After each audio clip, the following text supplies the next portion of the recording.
ড্রাগনের কুড়ি আসা শুরু হয়ে গেছে। এপ্রিল মাসের শেষ দিক থেকে শুরু হলো এবারে। এখন তো চলবে বেশ কয়েকটা ক্ষেপেই, সেই সেপ্টেম্বর অক্টোবর অবধি। নমস্কার বন্ধুরা, গ্রিন ওয়ার্ল্ডের বাগানে এসেছি।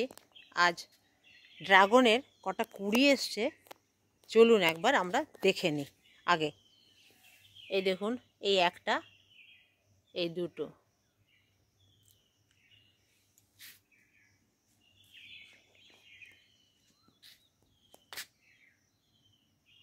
এই একটা, এই একটা, চারটে। এখনও খুব ভালো করে সকাল হয়নি, খুবই ভোরবেলাতে আমি ভিডিওটি করছি। ভোরবেলায় ছাদে আসি। এখানে কটি হলো? চারটি। চলুন এবার ওই দিকটা গিয়ে দেখি। তার আগে এই দিকের যে অবাঞ্ছিত ডালগুলি, সেগুলি কিন্তু আমি একটু কেটে দেব। যেমন এইটি দেখুন, আপনারা ভালো করে বুঝতে পারবেন এটি কিন্তু কুড়ি নয়, এটি কিন্তু কুড়ি নয়, এটি একটি ডাল বেরোচ্ছে। তো এটিকে আমি কেটে দিলাম। এখন যা ডাল, সেই ডাল মানে এখন অবাঞ্ছিত ডাল। এখন ডাল মানে সেই ডালটিতে শুধু পুষ্টিটি টেনে নেবে, আর সেই ডালে তো এখন নতুন করে কুড়ি আসার সম্ভাবনা নেই। আর সত্যি কথা বলতে কি, গাছ আমি এমনিতেও খুব একটা বড় হতে দিই না। ছাদে একটা লিমিটেড জায়গা, এবং যদি সেট আপ করে উপর দিকে থাম্বা দিয়ে, পিলার দিয়ে যদি উপর দিকে তুলে ঝুলিয়ে রাখা হতো, তাহলে সেক্ষেত্রে কোনো অসুবিধে হতো না। কিন্তু যেহেতু এদিক থেকে ওদিক থেকে আমি ঝুলিয়ে দিই, এই যে মাঝ বরাবর যে রডটি গেছে, সেটা এটা এই ছাদে আর ওই ছাদে এইভাবে ঝুলিয়ে দিই এদিক ওদিক করে, তাই বেশি এদিকটা টান দিই না। কারণ ছাদটাতে একটু পরিষ্কার চলাফেরা করার জায়গাটাও দরকার। আর একটু ছোট করেই গাছগুলো রাখতে ভালোবাসি, বেশি বড় করতে চাই না। তো এইভাবে আমি ডালগুলি শুধু এখন নয়, 12 মাসই এরকমভাবে কাটতে থাকি। আর এখন তো ডাল বাড়তে দেওয়া চলবেই না আর।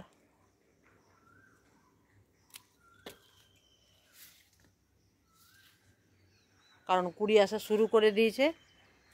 কুড়ি ফল যতগুলো সম্ভব আমরা সেগুলোকে ধরে রাখার চেষ্টা করব। এবং গাছে এখন এই মুহূর্তে কোনো সারও কিন্তু প্রয়োগ করব না। সার বলতে কোনো কেমিক্যাল তো কোনো দিনই করি না, এমনিও কোনো সার প্রয়োগ করব না। মাঝে মাঝে যেটা দিই একদম পাতলা খোল জল, মাসে একবার দুবার সেটা দেব। আর বৃষ্টি পড়লে তো সেটা একটা গাছের আলাদা পুষ্টি। কারণ বৃষ্টির জল আমরা সবাই জানি ডবল অক্সিজেন। আমরা যেমন জলের জানি H2O, কিন্তু বৃষ্টির জল হলো H2O2, অর্থাৎ ডবল অক্সিজেন। যার জন্য আমাদের গাছের প্রচণ্ড সতেজ মনে হয়, গাছগুলো আরও যেন মাথা চাড়া দিয়ে ওঠে বৃষ্টি পড়লে। এগুলো আমরা লক্ষ্য করি। তো কাজে বৃষ্টি পড়লে সেই সময় কোনো এমনিতেও কোনো সার টার দেওয়ার দরকার নেই।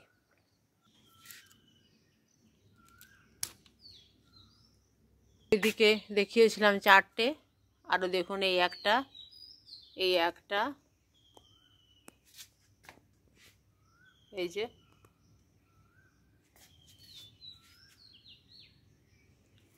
তাহলে 6টা হলো,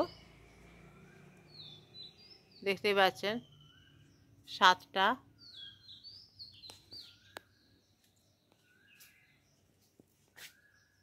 এই যে করলা গাছের উপর দিয়ে মুখ তুলে দেখছে।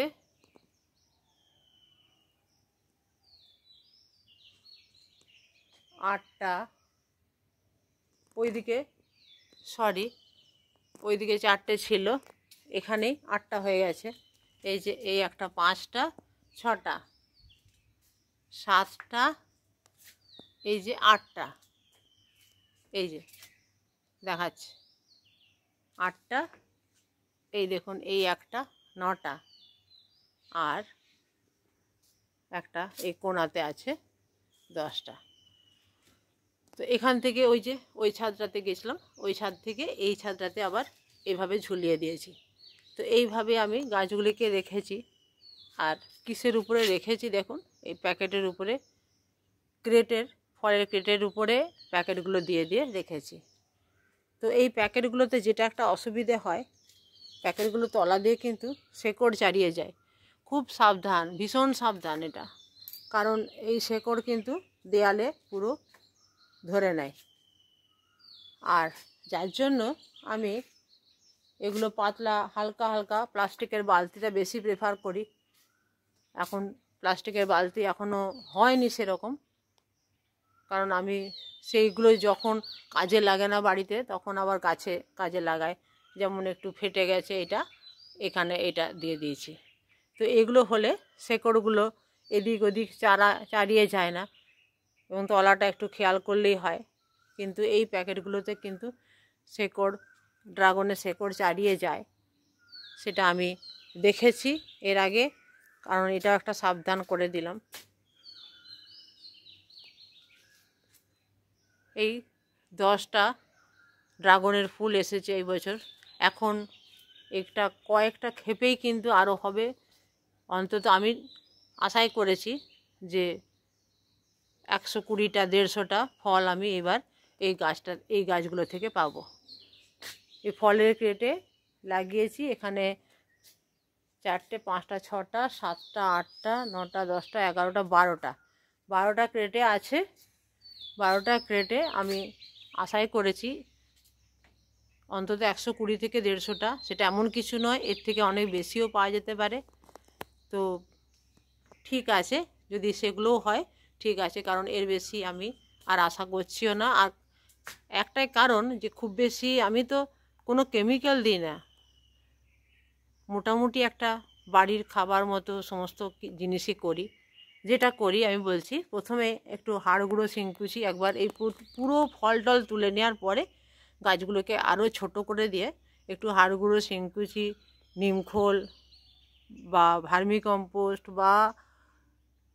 ভার্মিকম্পোস্ট অথবা যদি গোবর সার, একটু হালকা যে জৈব মাটি, সেই মাটি একবার করে এতে দিয়ে দিই, 1 মুঠো 2 মুঠো করে, যেমন যেমন টব সেগুলোতে সেইভাবে দিয়ে দিই।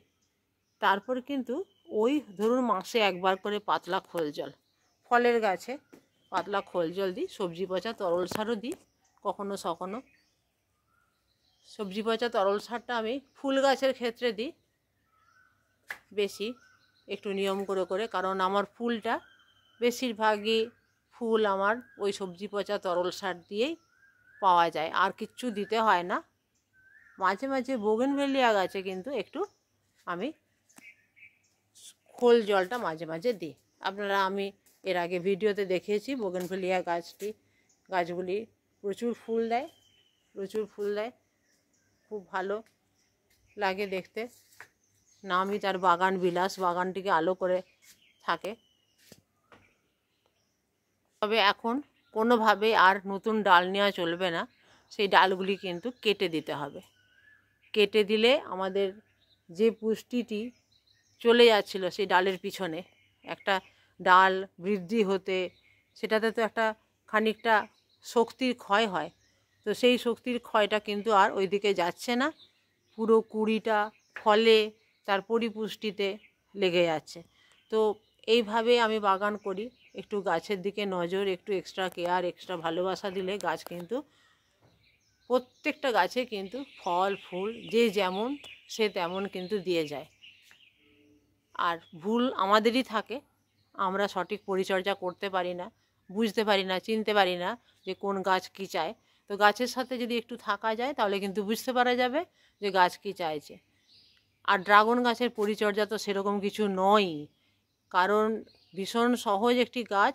এটার যেটা একটা বড় অসুবিধা, এগুলোকে হ্যান্ডেল করা। এগুলো যদি সঠিকভাবে সেট আপ করা যায় তাহলে কিন্তু একদমই এর কোনো অসুবিধা নেই, কারণ এর জল দিতেও বেশি লাগে না। তবে হ্যাঁ, একটা জিনিস খুব সতর্ক হয়ে যান, যদি কুঁড়ি চলে আসে তাহলে কিন্তু মাটি শুকিয়ে যাওয়া চলবে না। কুঁড়ি চলে এলে কিন্তু মাটি একদম শুকিয়ে যাওয়া চলবে না, আবার খুব ভিজে একদম টব ভর্তি জল দিয়ে দিলাম সেটাও চলবে না। কুঁড়ি চলে এলে সেই কুঁড়িটা ধরে সেটাকে ফলে পরিণত করতে মাটিটা হালকা একটু ভিজেও থাকতে হবে এবং একদম খুব শুকনো কাঠ হওয়া চলবে না। তো এইভাবেই সমস্ত গাছের ক্ষেত্রে সেই একই নিয়ম ওটা। আর এমনিতে ড্রাগন গাছের খুব একটা জল লাগে না, একদিন ছাড়া দুদিন ছাড়া, যদি টবে একটু মাটি থাকে একদিন ছাড়া দিলেই চলে। তো আজকের ভিডিওটি কেমন লাগলো বন্ধুরা জানাবেন কমেন্টে। আর হ্যাঁ, আমার চ্যানেলে যারা নতুন তারা কিন্তু অবশ্যই সাবস্ক্রাইব করবেন, তাহলে আবার পরবর্তী ভিডিও আপনাদের কাছে চলে যাবে। আজ রাখি, গাছ করুন, খুব ভালো থাকুন, দেখা হবে পরের ভিডিওতে।